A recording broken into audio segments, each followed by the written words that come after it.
This blast sword and shield build might just be the most fun weapon in the game. This build will grant you a bunch of explosions, constantly allow you to create and pop wounds for giant damage, and heal from doing it.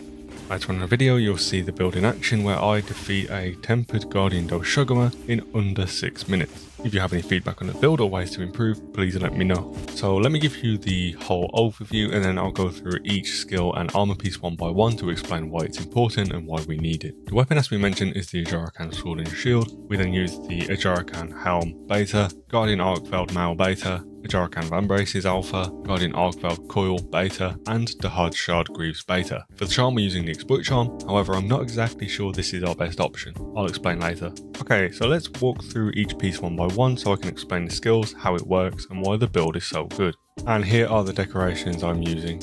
You can ignore the hammer ones, of course.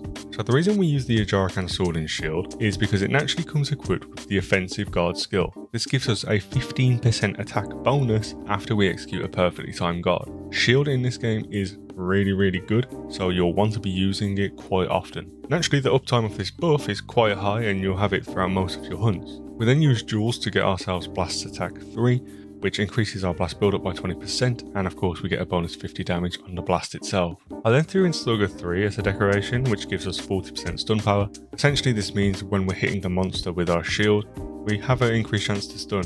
You can swap this out probably with a Flayer or a Burst, Agitator, things of that nature. I personally think the stun is quite helpful as a general comfort skill, but if you want to squeeze out extra damage, feel free to replace this. Now the Ajarakan armor itself, and the reason we use these two specific pieces is because they come with the Bombardier skill. By combining the head and arms, we're able to get this to level 3, which gives us a plus 30% explosive power.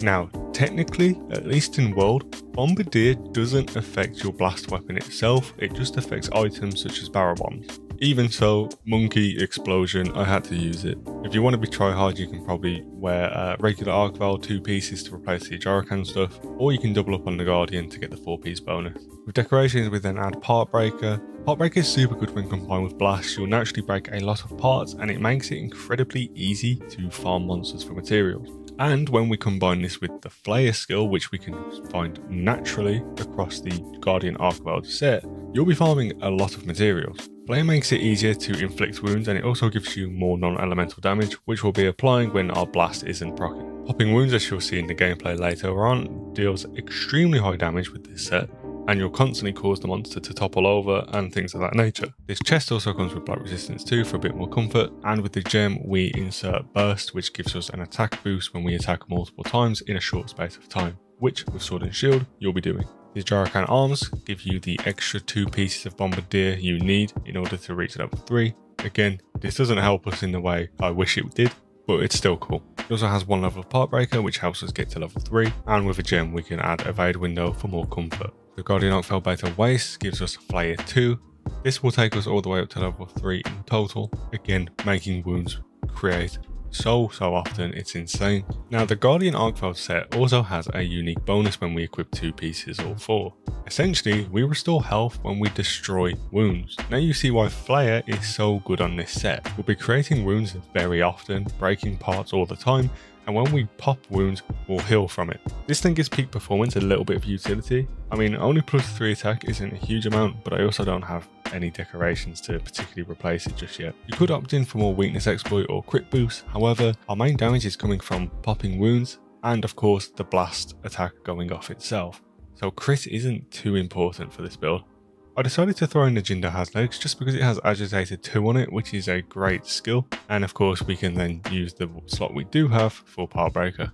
Weakness exploit does get us up to 15% crit when we hit runes, which is nice, and with the base 10% affinity we already have, taking us up to 25%. But again, crit isn't what we really need. However, feel free to optimize decorations to go for crit if you think that's necessary. As you can see on the right hand side with our active skills, there is the rundown of everything we're using. And one last time if you missed it, here are the decorations. And let me show you the build in action against a tempered Guardian Doshugama. Naturally, it creates a bunch of wounds itself in its agitated state, so I think it's a good test subject. Much like my previous build video, I'm going to drop the commentary here and let the gameplay speak for itself. I had a bit of a slow start, but we end up defeating and capturing it under 6 minutes. and there's some pretty good moments that really show how strong the build can be. Again, let me know any feedback you have on the build or any ways you think we can improve it. If I make any amendments, I'll leave a comment or I'll add it into the video description. Thanks for watching.